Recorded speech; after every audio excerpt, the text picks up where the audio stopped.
I don't know. I never felt like I could do it.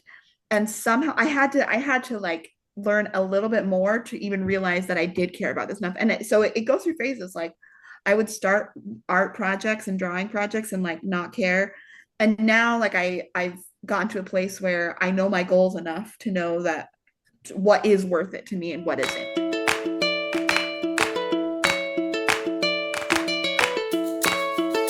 Welcome to Pajamas and Wrenches, the podcast where we share warm fuzzies for your creative well and cool tools for your creative challenges.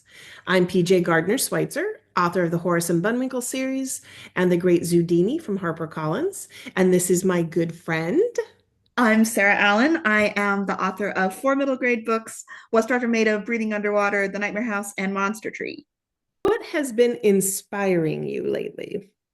Yes, so I think I've talked on the podcast before, and I know with you certainly about how I'm very inspired by form. And Mm. I have been form as in, the form a book takes, whether it's like a novel in verse or, playing with format basically. Mhm. Um, and on the kid lit front, especially middle grade, which is, my home territory, it's what I write, I have felt a little bit like my well has been a little bit dry. And Mhm. as I've been thinking about it, I realized a lot of it has to do with form and me wanting to branch out into new territory in a weird way. So Okay. this is I did my like short chapter novels in What Stars Are Made Of. I've done a little bit of verse, and I realized I'm having this sort of Alice in Wonderland moment in the part where her sister or her mom is trying to get her to read a book, and Alice is like, "What's the point? There are no pictures." Yeah. And that has been how I'm feeling lately. I'm like, okay, there's my new form frontier, the next frontier I want to tackle. And I have been reading some really fun graphic novels. Um, so specifically, what's been inspiring me is these uh, graphic novelists who work with artists or uh, writers who have kind of taught themselves to illustrate or illustrated their own. So I just read The First Cat in Space Ate Pizza by Mac Barnett and Shawn Harris. Um, and it's delightful. It's a graphic novel about a cat and a moon princess and a toenail clipping robot. I love It's it. awesome. And I love it because the shapes are very, very simple. And it's very thick lines drawn almost like it almost looks like crayon. Shawn Harris is the illustrator, and he's spectacular. So it's been very inspiring to look at stuff like that and to look at various illustrators' artwork. Because I'm always intimidated by, like illustrators are genius, Oh, and yeah. it can feel really intimidating. Also, I've been thinking of the Marisol books by Erin Entrada Kelly, and Okay. I follow her on Instagram. And so they're not graphic novels, but they're ones that she's illustrated herself. And I've watched her on Instagram talk about how she's not an illustrator, but she's kind of wanted to be and taught herself as she illustrated and wrote these books. Other books like How to Train Your Dragon by Cressida Cowel that are like adorably illustrated, and she does Yeah. like they're very childlike, really fun sketch doodle drawings. So that has been what has been filling my well lately. Yeah. Does it feel like is which is more inspiring to you? Like really, really sophisticated illustrations or like maybe, do you know what I mean? I don't want to be Yeah, like, but like the maybe an untrained hand where uh-huh. it's sort of organic. Right. Um, that's such a good question, and or like because then there's so many, especially with like picture books. Mhm. They can be so beautifully painterly. Like my favorite picture book illustrator ever is Dawn Wood. Dawn and Audrey Wood did like The Napping House and Mhm. um Heckety Peg and Piggies, which is like all my favorite books. But I look at those illustrations and they are so beautiful that it seems out of reach, out of the realm of possibility. And for some reason, and I hate to say this because, like Cressida Cowel or these like very like simple shape graphic novels, um, the Mo Willem books, Elephant and Piggy, like they're literally Mhm. just like circle, Yeah. and I never want to um I never want to assume or whatever that type of illustration takes less work or is less you know Yeah. important or takes less effort. It's just a different kind, and it feels more inspirational to me because it feels more reachable in a lot of ways. Okay, so I'm there's like a question stirring And talking about this. I'm just now realizing you are a good person to talk to about this because you have an art history Yes, background. I do. Yeah, I do. I studied art history many moons ago. Um, I I remember something you said that a professor told you. And we talked about this before. Do you remember what I'm talking about? Oh, yes, my comics professor. Yeah, t talk to us about that. Tell us that Okay, this is a perfect. He fits right into this too. Jared Rosello, um, is his name. He's written some amazing graphic novels and chapter books. Um, and he said it doesn't have to be great art; it just has to communicate effectively, something like that. And right. that really unlocked things for me. I was like, oh, okay, I don't have to be Don Wood and painterly and know like be the expert on all of these things. It just has to effectively tell a story, just like writing does. So Yeah. that made it feel I never ever I, I'm coming at this as someone with like literal fine motor disabilities. So I've never thought of myself as someone who even could be like an artist of any kind. But that class really, really helped. And him saying that kind of like opened the door to give myself permission of to even consider myself doing this kind of thing. Okay, this is something, okay, I'm trying to figure out how to articulate this because it's forming in my mind as we're talking. But Uh-huh. I think there's this fine line with inspiration Mm-hmm. where something can inspire us, but then it can also like, I don't even know if this is a real word, de-inspire us because because we know we can't do that, right? And you can get better at drawing and you can do whatever, but there's a part of you that goes, well, I'm never going to be that. Mm-hmm. When Mm-hmm. the truth is, you aren't required to be that. You were required to be, and required isn't the right word. All you have to be is you in the most authentic way. Mm-hmm. So, how do you want to use the illustrations? And in this way, I'm like, I love inspiration. I love that it gets us moving. And then I feel like we need to take the inspiration and crumble it up and toss it over the shoulder and be like, that's great. And now I'm going to do my thing, Yes. right? But also how inspiration, like I could be inspired by Van Gogh, but what I do is weird little doodles in my notebook. Uh-huh. No, still Uh-huh. inspired me, but what I do is nothing like that. And that's the great thing about inspiration is it's not inspiring you to copy, right? It should be inspiring you to find your own mode of expression, right? Yes. Is that some kind of Absolutely, absolutely. And I love that you bring that up, especially that idea of looking at something, looking at a final product that's so good and done by an expert, and you think, oh, I could never get there. Something that's really, really been helping me because I Mhm. honestly looking at any artist, I think I feel that. Even like the ones I've mentioned here, like Yeah. Cressida Cowell and Shel Silverstein, and like his illustrations. Like Kitty's making a different decision now. Anyway, I look at those and I'm like, I don't know. Um, I've been watching a lot of tutorials on Mhm. like YouTube, and there's some uh, places on like places that specifically teach you illustration online, like svslearn.com. I think I've mentioned that as a resource before. 21 Draw is Mhm. another one.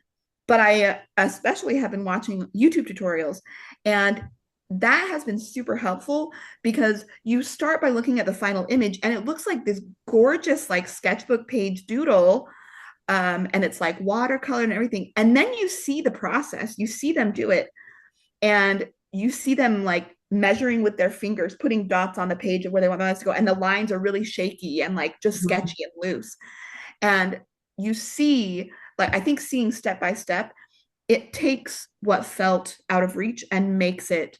Mhm. I don't think any great work of art or any great book started. Nothing starts the way it ends.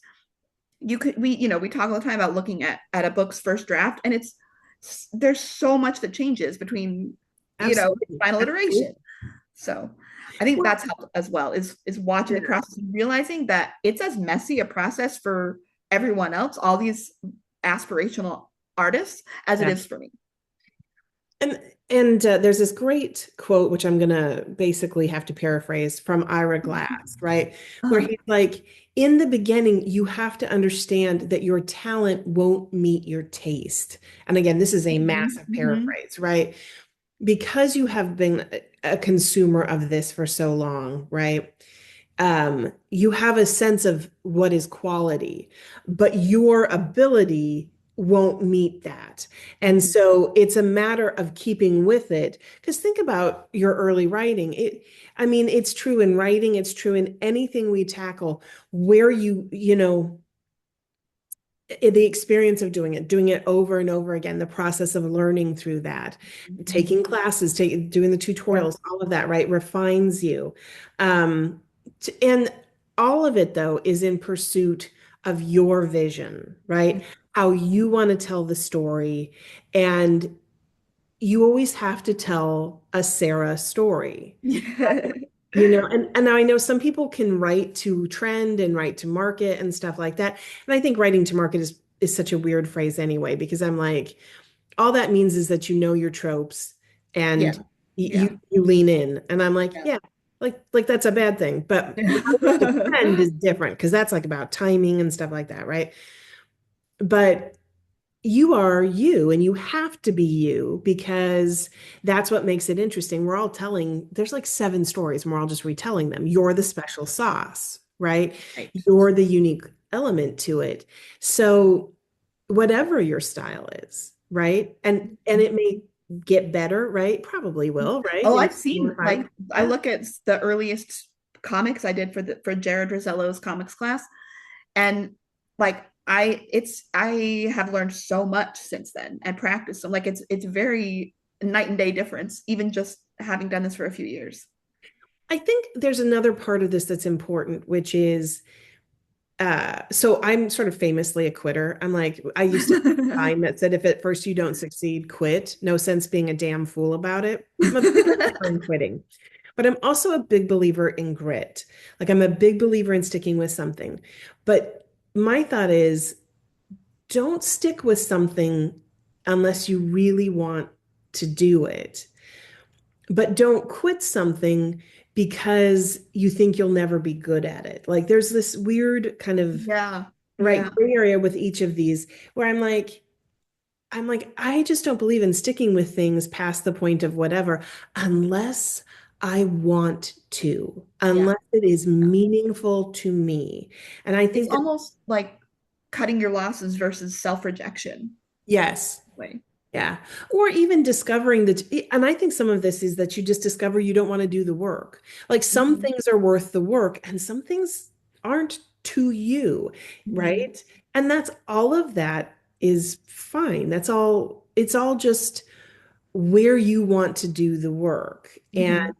all of it's work, right?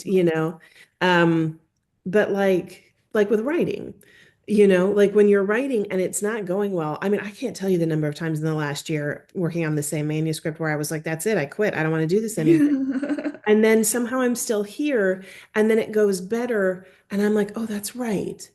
That's right. Yeah. I love this, and that's why I'm here. But I think that's true for like multiple things. And then Mhm. sometimes you're like, I don't love this enough to suffer for it, right? Yeah.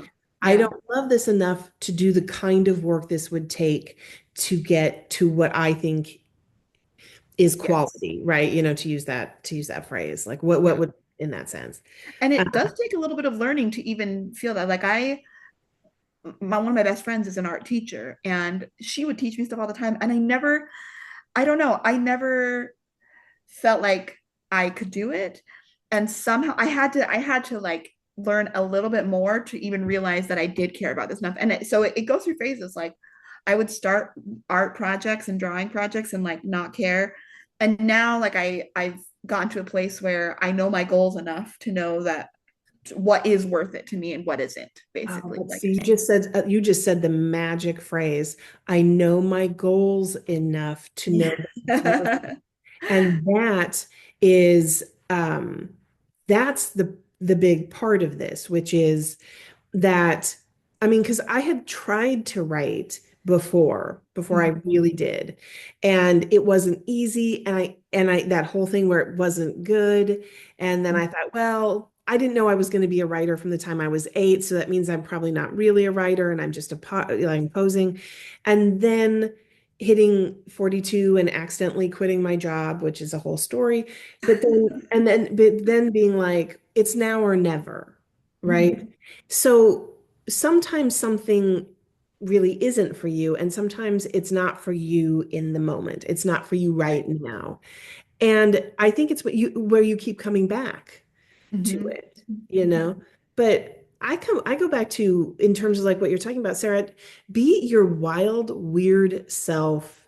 And because the thing is, you never know what's going to fail and what's going to succeed, right? You never know what's going to be the thing. And if you're not you and enjoying it in the process, I don't know that it matters whether it fails or succeeds. Do you know what I mean? Like, so Yeah. I'm absolutely, and I've seen your stuff. I think it's awesome. And if Diary of a Wimpy Kid, which is literally stick figures and weird, right? But he does them in a Jeff Kinney way that no, like if I was to go do a stick figure book, it Yeah. would just be a subpar wimpy kid, right? Right. So exactly like if I was attempting to be Jeff Kinney more like literally, or Cressida Cowel, like doing her style, like you look at a Cressida Cowel drawing and you know it's Cressida Cowel, like you know Yeah. it's from How to Train Your Dragon, Yeah. and it's not like anything else. And I think that's exactly the key. Like you're saying, it has to be the special sauce that only we bring, Yeah. whatever it is we're making. And again, I go back to what your professor said. And in this way of like, there's no wrong way to draw something. We talked about hyperbole and a half Yes, one time, right? yes. And that was quite literally her just drawing, like using, like, I think Microsoft Word and doing They're shape. like Microsoft Paint drawings. Yeah.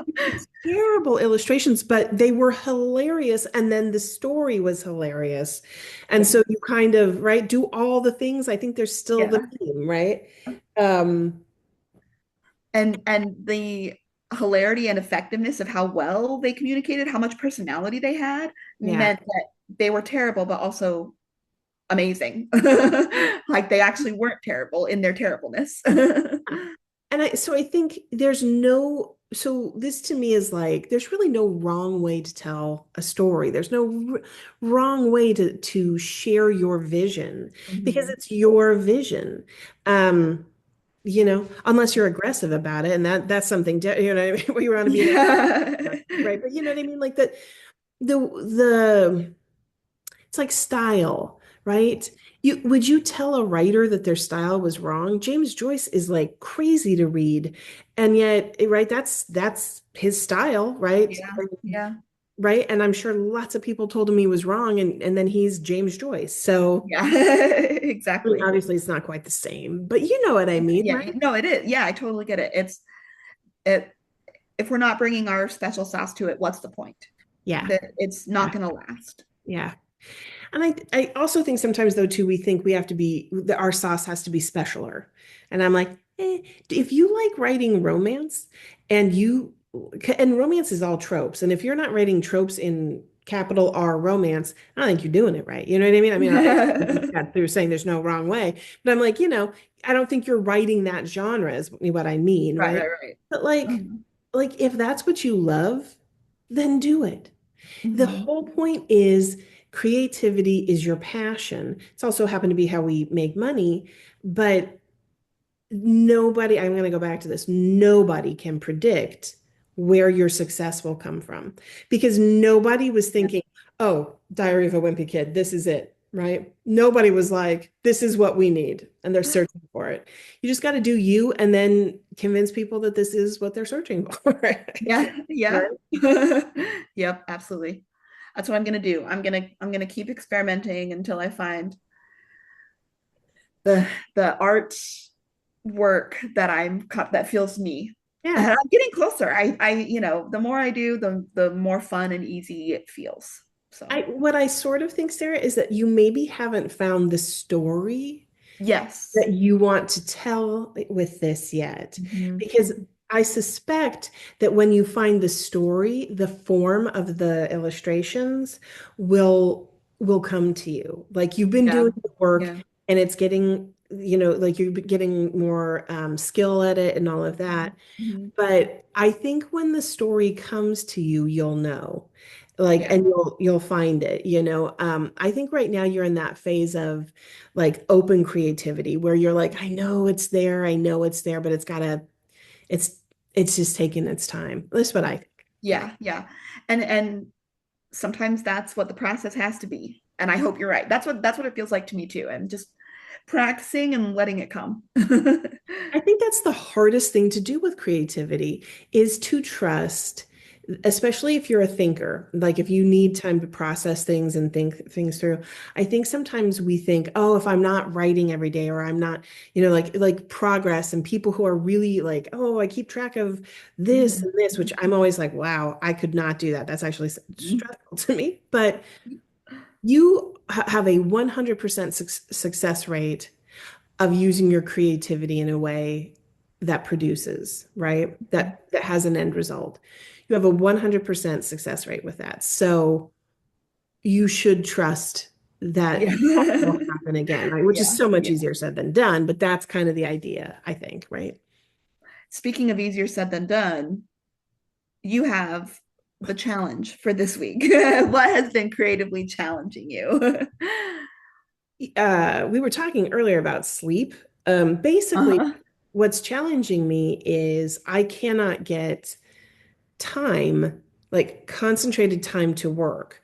We're recording this now during the holidays, and Mhm. also I have a son who's autistic, and his birthday is in December, a week before Christmas. So every year we have a ton of meetings for him, and there's just all this stuff you go through like just regularly to have services in place and stuff like that. It's time consuming. And this year he's transitioning from public school to a day program. So Mhm. there's even more stuff. And then somehow my insurance changed and I didn't change it. I don't know how it happened. And so now I got to go call and do all of that. And then my boy dog keeps hurting his back. And I am Mhm. I am constantly in reaction mode. And I'm trying to be in action mode. I'm trying, right? And I don't know, it's literally like the universe is like or the darkness, however we want to call it. But like it's like there is just an opposition, like a force Mhm. pushing back. Yeah. And I have discovered that I don't work well in the evenings. Like, I wish, I wish I were a night owl. I wish because I think I get a ton done. The house quiets down. I could do stuff. That is not me. So I mean, super embarrassingly, I keep falling asleep on the couch. And one night I fell asleep at 8 and 8. This insomniac is so jealous, honestly. I mean, I don't want to have insomnia, but I would certainly like to not be going to bed at 8, man. Like I'm asleep on the couch like an old lady now. And I was like, and I'm trying to draw boundaries, right? Where I'm like, no, no, these are my hours to work. And I just find that I'm much more productive during daylight hours. Well, in the winter, fewer daylight hours, harder to be so productive. So my challenge is really just finding the time to do the work. Because when I do, I'm really happy and I'm Mhm. really excited. And when I don't, I feel terrible. And I know that, and I'm just frustrated that I'm struggling so much to make it happen. But that's, I mean, quite literally, I can't seem to carve out time. And my family's like, oh no, we'll let you write. And then they're like, hey, I mean, they're adults, they're 8 years old. Yeah. You'd think, no, they gotta tell me everything. Hey mom, I'm playing this game. Do not care. Like you could not care less. Please leave me alone. I just Uh, have to get out of the house, I think. I mean, I have discovered this about yes. myself. If I leave the house, I get work done. And if I don't, I tend to spiral. Yeah. So, And look, I this is less I have a practical thought too for when I'm dealing with stuff like this, but just more of like an overall thought. I think look, like I think we were just talking about trusting process. I think mhm. also trusting seasons. Uh you know, Yeah, it literally for like this month, as we're recording this, it's the holidays, it's your son's birthday, you're changing with new insurance. You've got all the like he's going from a to a day program, like all these things that are specifically to this season. yeah, And I think just as much trusting that the process will be what it be, yeah. that the seasons, it's tides. It's not everything all at once. It's like, okay, right now the tide is out and it's hard. And right now the tide is in. And trusting that it will come back. And giving yourself grace that you're carrying a lot for a lot of people, and that's important. No, it is true. I do think there's something about December where Mhm, we start to feel that what have I accomplished this year feeling. mhm. So we want to push to get more done. I mean, also quite literally, I am on deadline. So I'm not shoot. I actually probably would be a little bit like, whatever, except I actually do have a deadline. And I did have to move it because I was like, oh. And then my boy dog hurting himself. I just was like, you got to be kidding me. Like, you're killing me. Um, so, Oh, but I think life is always going to be there. But I think that is such a good point. Every year in December, I want to get stuff done. And every year I'm really frustrated that I'm not getting stuff done. And I'm like, I don't know, you think maybe you're never going to get a lot of stuff done in December? it's December. Right. Yeah. And what's the saying, right? The definition of insanity is doing the same thing over and over again and expecting a different result. Yeah, Yeah. I'm like, at some point, there are patterns and we should recognize them, right? So Yeah. no, that's a Yeah. really, really good point. Um, My more practical thought for that, and this it's more practical, but it may or may not be helpful because it's pretty highly specific. But we were talking about form, and what you're bringing up is honestly one of the biggest reasons I love specific form so much, and I love thinking in form, mhm, because what you're talking about is, and I'm coming at this from a sort of a different angle where like from my challenge this year, it's similar. Like I've been dealing with a lot of insomnia and like some health stuff that has shrunk down the hours of the day that my brain is working yeah, at capacity. yeah, um, so what has helped me, like, so it's coming from different angles but sort of similar, like what do we do in when the challenge is limited hours in the day, which everyone has for different reasons, but sometimes they're really limited. Um, and I love illustrating, and working in novels and verse and working in really short chapters, honestly, in large part for the specific reason that, like, okay, look, I've got 30 minutes today when my brain is like not like zombie. mhm, mhm. I can write, I can think about a little poem in those 30 minutes. I can do a little chapter in like a chapter, like a chapter book style chapter that takes 2 pages uh in that half an hour. Yeah, So form itself, and drawing oddly takes a little bit I don't know if it's less brain power, but it's a different type of brain power than trying to come up with words. It's a little more what's your automated systems in your body, it's a little more automated. um so the playing with form in those limited yeah. hours, I think, helps me. That's a really great tip. Thank you. I really appreciate it. There's stuff I could be doing that's just less intensive, like you're saying, And you mentioned one yourself. You talked about getting out of the house, and I think that's a huge one too, is changing the environment for if it's, specifically like distractions and busyness. I think getting out of the house is a changing the environment is a great way to like take some of those away. Absolutely. Absolutely. All right. Well, we're running out of time. So let's do our resource. You have our resource. Yes, I do. It is a very fun website called atlasobscura.com, and you may have heard of it. Love it. Yeah. It is such a fun resource to me, particularly when it comes to setting.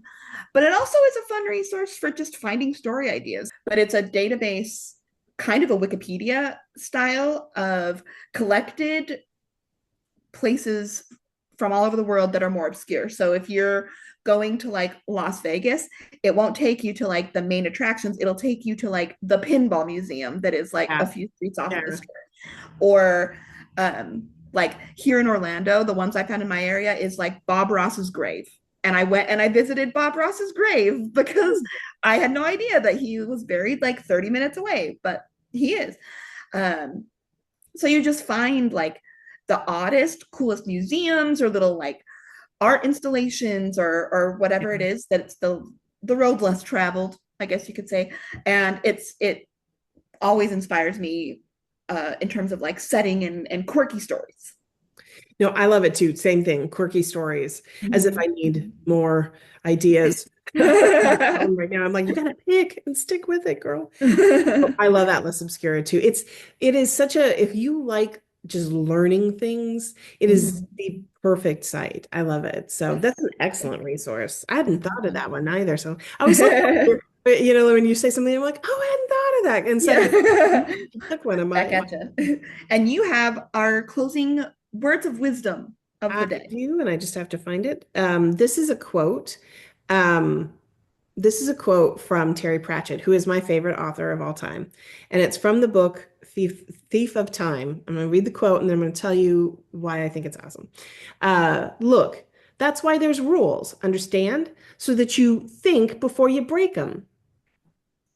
And so, okay, so again, look, that's why there's rules, understand? So that you think before you break them. I think I see where this is going, and I love it. Right? With creativity, it's one of the things that drives people crazy when you're early in any creative project, I think, where you're learning the parameters, right? And you go, but so and so wrote a book and it had all of this, and you're like, yes. And but you got to know them. You got to understand them so that you can break them. Because it's all about what you can get away with, but you got to know what that is first. So those are my words of wisdom. So, and with that is the end of this episode. We are so grateful to all of you for joining us. From Sarah and I, have a great week, and we'll see you soon, hear you soon. Talk to you soon. Yes. See ya.